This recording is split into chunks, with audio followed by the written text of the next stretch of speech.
भोपाल में ब्रह्म कुमारी संस्थान के वैश्विक शिखर सम्मेलन 2024 में मुख्यमंत्री डॉक्टर मोहन यादव पहुंचे हैं। देखिए लाइव तस्वीर।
अरे राम भाई पीछे है।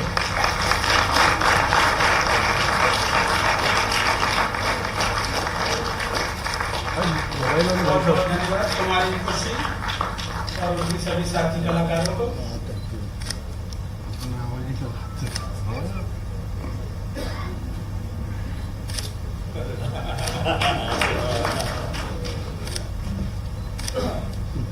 अभी भाइयों से मैं अनुरोध कर रहा हूँ, कृपया दीपक स्टैंड आगे लाएं। दीप प्रज्वलन कार्यक्रम का विधिवत शुभारंभ करेंगे।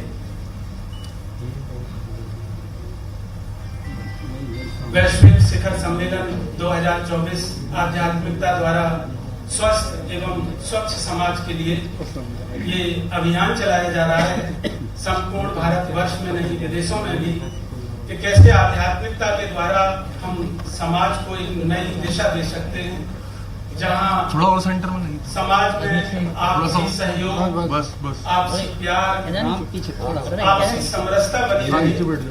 इस उद्देश्य से स्थापना के लिए, आत्माओं के सशक्तिकरण के लिए यह अभियान हर प्रदेश की राजधानी से शुरू हुआ। इससे पूर्व में संस्थान के अंतर्राष्ट्रीय मुख्यालय माउंट आबू में आदरणीय राष्ट्रपति महोदया द्वारा इसका उद्घाटन हुआ। मंचासीन अतिथियों से अनुरोध है, कृपया दीप प्रज्वलन हेतु आगे आए। उसके पश्चात हर प्रदेश की राजधानी में इस कार्यक्रम का विधिवत शुभारंभ हो रहा है।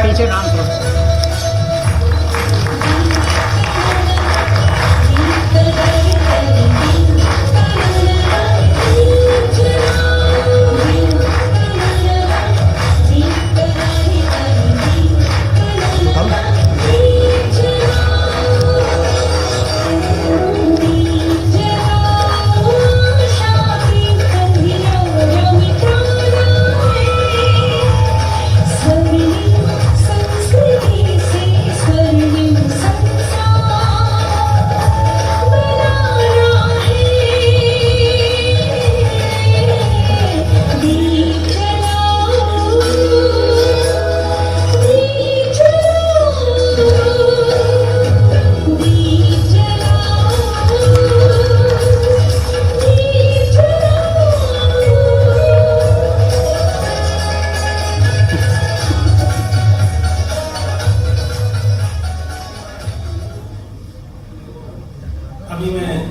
सम्मान करने के लिए सुख शांति भवन की निदेशिका राजयोगिनी आदरणीय नीता दीदी से अनुरोध कर रहा हूँ, कृपया आगे आए और हमारे अतिथियों का वाणी से स्वागत करें। आदरणीय नीता दीदी। हमारा भी लाइव है।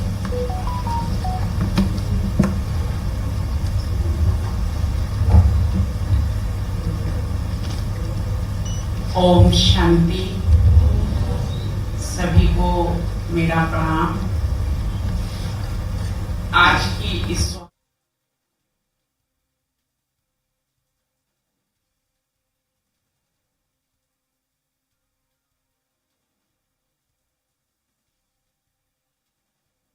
भोपाल में ब्रह्मकुमारी संस्थान के वैश्विक शिखर सम्मेलन 2024 में मुख्यमंत्री डॉक्टर मोहन यादव शामिल हुए हैं। सीधी तस्वीरें। मैं आज के इस अवसर पर आप सबको प्रणाम करता हूं, आप सबका भी स्वागत करता हूं। विषय तो इतना बड़ा है और इतना गहन गंभीर है, लेकिन ये जिस विषय पे हम बात करने के लिए यहाँ उपस्थित है, इस विषय को करने कराने के लिए सही में हमको कहने के लिए संयुक्त राष्ट्र संघ बना हुआ है और संयुक्त राष्ट्र संघ में इन सारी बातों को करने कराने के लिए ऐसा माना जाता है कि विश्व में शांति के लिए, सह अस्तित्व के लिए, विकास के लिए, सब तमाम प्रकार के मानवोचित भाव को जागृत करने के लिए उस बैनर से काम करने के लिए सेकंड वर्ल्ड वॉर के बाद एक प्लेटफॉर्म बना। उस प्लेटफॉर्म पे बात करने के लिए विश्व के सामने मंच बना और ये बात सत्य है, ये अभी बना है, लेकिन आदिकाल से भारत की अपनी अंदर की एक गुरुत्व शक्ति है। इसलिए उस गुरुत्व शक्ति में हम सब उस शक्ति के आधार पर दुनिया में पहचान बनाना चाहते हैं, तो कैसे और काय के लिए बनाना चाहते हैं, वो विषय उसी के अंदर इर्द गिर्द घूमता नजर आएगा। विश्व गुरु बनने की हमारी भारत की सदैव कामना रही है। अब विश्व गुरु का कामना रहेगी, अर्थात पूरी दुनिया के अंदर कोई देश ऐसा नहीं जिसकी ताकत बढ़ी और उसने पड़ोसी को न सताया, किसी को कब्जा नहीं किया, किसी को परेशान नहीं किया। जब भी ताकत बढ़ती तो ताकत का सदुपयोग दुरुपयोग जो भी अपन माने, लेकिन हमारे यहाँ एकमात्र दुनिया का ऐसा देश भारत है जिसने कभी किसी पे आक्रमण नहीं किया, कभी किसी को सताया नहीं, कभी किसी को लूटा नहीं। इसीलिए वेद वाक्य भी बोलते सर्वे भवन्तु सुखिनः सर्वे सन्तु निरामय। अब ये जो हमने तो पूरे विश्व की सुख की कामना की, तो सुख की कामना किस बात के लिए? ये उसी भाव से जिसमें हमारा ये हमारी इस मार्ग से हम प्रजापति ब्रह्म कुमारी राजयोगिनी के माध्यम से अभी दीदी ने हमको सुनाया, अंतर्मन की ताकत को एकत्रित करके उस ईश्वर से, परमपिता परमेश्वर की सत्ता से हमारा संबंध बन जाए।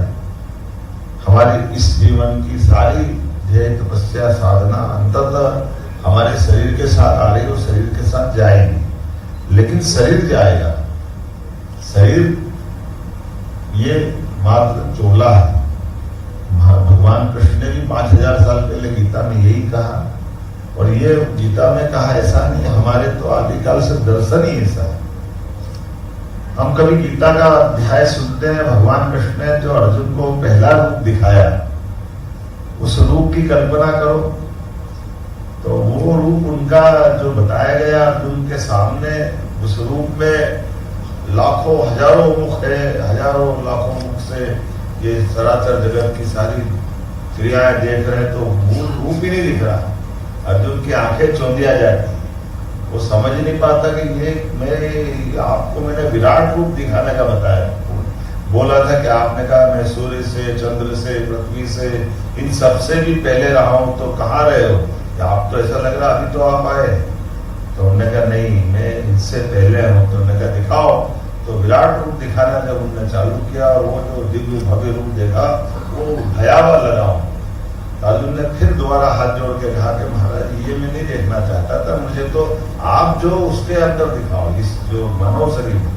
तो दूसरी बार फिर उन्होंने अपना जो रूप दिखाया, तो ये अर्जुन के लिए और हम सब के लिए भी बड़ा अद्वितीय क्षण है। कि वो जब भगवान कृष्ण ने केवल अर्जुन के लिए, लेकिन असली में हमारे लिए काम की बात वही है जो हमने पहली बार दिखी। कोई अभी हम मेडिकल साइंस की दृष्टि से कहे, वो समझेंगे कि आज आपके कितने मुख है। तो हमारे शरीर, मानव रूपी शरीर के अंदर भी हम आमतौर पर एक मुख बताते हैं, लेकिन एक मुख कहाँ है? हमारे तो रोम रोम में मुख। स्लाइड चढ़ती तो कहाँ पूछ के चढ़ती है, जान बचती कि नहीं बचती, ये कहाँ से आपने मेडिकल साइंस?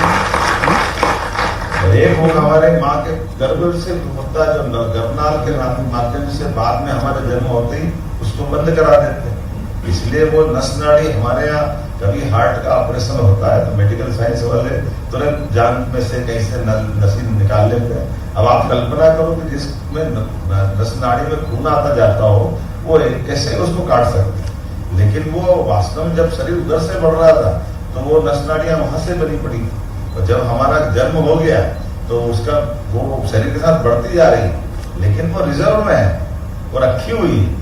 तो परमात्मा और मेडिकल साइंस की दृष्टि से कहे कि अगर ये हमारे यहाँ जो कहा गया है, यद पिंडे तो ब्रह्मांडे, अगर हमको ब्रह्मांड समझना है तो हमारे इस पिंड को समझ लो।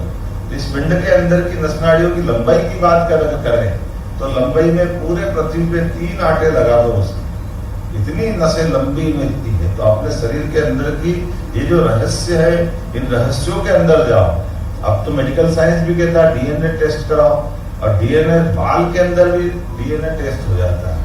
वो डीएनए की विशेषता कैसी है कि एक डीएनए का अगर कोई अपराध करने वाला कोई कारण से मैच कराना हो, एक बाल का 1,00,000वां हिस्सा भी सबसे अच्छा उसका पीस है, जिससे टेस्ट करते हैं।